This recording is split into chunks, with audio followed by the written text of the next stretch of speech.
విడుమొరటోడు అని వాళ్ళు వీళ్ళు ఎన్నెన్ని అన్న పసి పిల్లవాడు నవాడు.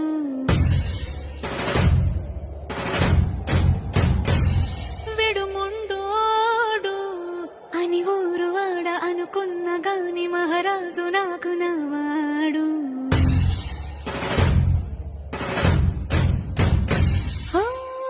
మాట పెడుసైనా మనసులో వెన్న రాయిలా ఉన్నవాడిలోన దేవుడెవరికి తెలుసును నాకన్నా. సూసేకి అగ్గిరవ్వ మాదిరే ఉంటాడు.